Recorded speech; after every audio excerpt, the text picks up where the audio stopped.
Contraction Chaudhary official channel में आपका स्वागत है। आज हम बात करेंगे किचन में प्लेटफॉर्म के बारे में। प्लेटफॉर्म में आपको कौन सा पत्थर लगाना चाहिए ताकि जो हम प्लेटफॉर्म में पत्थर लगाते हैं वो जल्दी से ख़राब ना हो, इसके ऊपर स्क्रैच ना लगे, किसी भी प्रकार की जो हम इसके ऊपर यूज़ करते हैं यानी कि बर्तन या कोई जिस प्रकार से इलेक्ट्रॉनिक जो सामान आता है उसको आपको ऐसे घिसने की वजह से या जो स्क्रैच आता है पत्थर के ऊपर वो नहीं आना चाहिए। तो इसके लिए हमें क्या करना चाहिए, हमें सबसे पहले पत्थर क्वालिटी चेक करना चाहिए। क्वालिटी किस तरह से चेक की जाती है हम बताते हैं आपको। चलिए आपको बताते हैं कि जिस प्रकार से आपको कुछ भी ऐसी सरकार होती है तो आपको स्क्रैच नहीं आना चाहिए इस पत्थर के ऊपर। जो राजस्थान वाला पत्थर होता है ब्लू डॉट वाला या कुछ किसी भी प्रकार का उसके ऊपर स्क्रैच आता है, लेकिन इसकी वजह से जो साउथ वाला पत्थर है इसमें स्क्रैच नहीं आता है और सेम पॉलिश भी अच्छी दिखती है। जिस प्रकार से हमने एक सूट का जो टेपर या चैमर लगा रखा है उसके ऊपर हमने पॉलिश की है भट्टी से, तो सेम पॉलिश आ जाती है और इसके ऊपर स्क्रैच भी नहीं लगता है। और हम केमिकल का यूज़ करते हैं किचन में तो उसी की वजह से भी ये पत्थर ख़राब नहीं होता है। और सिंक को आपको ओपन नहीं रखना है, आपको सिंक को पैक कराना है। सिंक ओपन रखने की वजह से जो हमारे बर्तन धोने या कुछ भी प्रकार की चीज़ें हम सिंक में धोते हैं तो वो बहुत ही ज़्यादा आवाज़ करती है, तो इसके लिए आपको सिंक को पैक करवाना है। पैक करने का मतलब होता है कि चारों तरफ मसाला या सीमेंट का जो हम इसके ऊपर घोल पाते हैं तो वो पूरी तरह से पैक हो जाता है। तो इसके लिए आपको क्या करना है, सिंक को किचन में किसी भी प्रकार का लगाते हो आपको पैक ज़रूर करवाना है। और साइड की डिज़ाइन कुछ इस तरह से लगा सकते हो। और हाईलाइटर हम बताएंगे किस तरह से लगाना है। ये देखिए दोस्तों, हाईलाइटर आपको हमेशा क्या करना है, कुछ इस तरह से लगाना है। ये जो साइड वाली दीवार है, साइड वाली दीवार में आप ऐसे हाईलाइटर पूरी लाइन में नहीं लगाना है, इस तरह से हाईलाइटर लगाना है। नीचे से देखने के लिए सीधा लगेगा लेकिन इस तरह से देखने के लिए भी इस जो डिज़ाइन अच्छी लग रही है। ज़्यादा हाईलाइटर आपको किचन में नहीं लगाना है, 2 या 3 टाइल के बीच में एक हाईलाइटर लगाना है, तो इसकी वजह से जो किचन का लुक है वो भी अच्छा दिखने लगेगा। और जो हम ये जो लटकटी लगाते हैं हम इसको आपको किस तरह से लगाना है, देखिए पॉलिश की हुई है, सेम पॉलिश आ रही है। ये जो ग्रेनाइट है हमारा प्रैक्टिकली इसकी वजह से ये जो सेम पॉलिश आ रही है। तो साउथ वाले ग्रेनाइट की यह क्वालिटी बहुत ही अच्छी होती है। तो आपको साउथ वाला ग्रेनाइट जो पत्थर आता है वो आपको किचन में ज़रूर दिलाना चाहिए।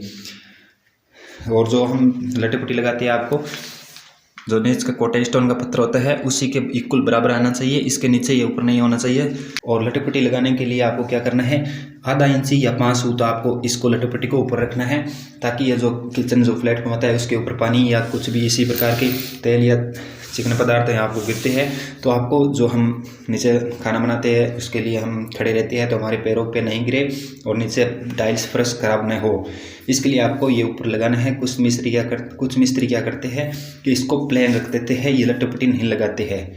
तो इसे गलती आपको नहीं करनी है। आपको ये जो लटपटी दिख रही है आपको इस तरह से आपको ऊपर लगाना चाहिए। और किचन में आपको अन्नपूर्णा की फोटो आपको लगाना चाहिए ज़रूर। पूर्व दिशा में आपको अन्नपूर्णा फोटो लगाना चाहिए। इससे क्या होता है कि वास्तु के हिसाब से ये जो पूर्व दिशा की अन्नपूर्णा फोटो लगाते हैं हम शुभ होती है, इसके लिए आपको पूर्व दिशा की ओर लगाना चाहिए।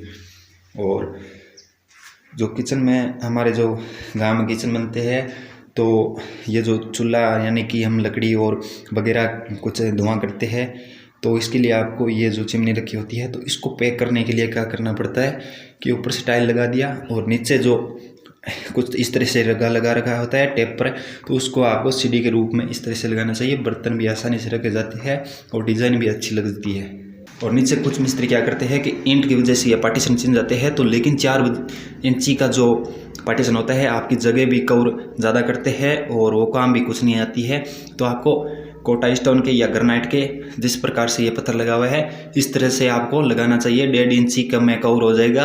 आप जब भी इसके ऊपर फर्नीचर का काम करवा सकते हो, आसानी से हो सकता है। जो हम सिंक के नीचे जो हम मनी ट्रिप लगाते हैं आपको जो बैंड वाला गोडा आता है वो नहीं लगाना है, मिनी ट्रिप लगाना है। इसकी वजह से क्या हो सकता है, जो पानी लगा रखा है इसमें तो जो हम ये जो पाइप है चैम्बर में लगाते हैं तो पाइप चैम्बर के ऊपर लगाने की वजह से इसके अंदर जो बदबू आती है वो पानी है इसको रोकता है। आपको बैंड वाला गोडा कभी नहीं लगाना चाहिए, मिनी ट्रिप ज़रूर लगाना चाहिए, ये फ़ायदा इसका है। और आपको क्या करना है कि जो हम स्लैब के नीचे जो प्लेटफॉर्म होता है उसके नीचे ये जो टाइल्स हम लगा रखे हैं ये बॉक्स, इसके अंदर भी आपको टाइल्स ज़रूर लगाना चाहिए। क्या होता है कि दीवार के जो पीछे के प्लास्टर या बजरी के कंकर होते हैं वो गिरने की वजह से आपके किचन की जो सारी धूल मिट्टी अंदर जमा हो जाती है। इसके लिए आपको साइड जो पीछे की दीवार होती है उसके अंदर भी इस प्रकार से आपको टाइल लगा देना है। तो इस प्रकार से हमारे कॉलम आते हैं, तो कॉलम को टाइल्स लगाने के लिए आपको क्या करना है कि दोनों तरफ से आपको टाइल्स को दो सूत टेप पर यानी कि चैम्बर मारने हैं। इसकी वजह से जो टाइल्स की फिनिशिंग है वो अच्छी दिखने लग जाती है और दोनों साइड से जो टाइल्स है वो भी जो धार है नहीं पूरी की कॉलम अच्छी बन जाती है। इसका जो क्या होता है कि कुछ मिस्त्री क्या करते हैं, एक टाइल सीधा लगा देते हैं, उसके ऊपर टाइल लगा देते हैं, तो बाहर की जो साइड की मिट्टी है यानी कि टाइल्स के पीछे की मिट्टी है वो सामने दिखने लग जाती है। तो यह आपको ज़रूर दिलवाना चाहिए। इसकी वजह से क्या होगा कि दोनों तरफ टाइल्स ही दिखेगी, ये जॉइंट का भी पता नहीं चलेगा। तो ये था किचन का वीडियो। अच्छा लगे तो कमेंट, लाइक एंड शेयर करना। और आपने हमारे चैनल को कंस्ट्रक्शन चौधरी चैनल को अभी तक सब्सक्राइब नहीं किया तो चैनल को सब्सक्राइब करके बेल आइकन का घंटा जरूर दबा दीजिए।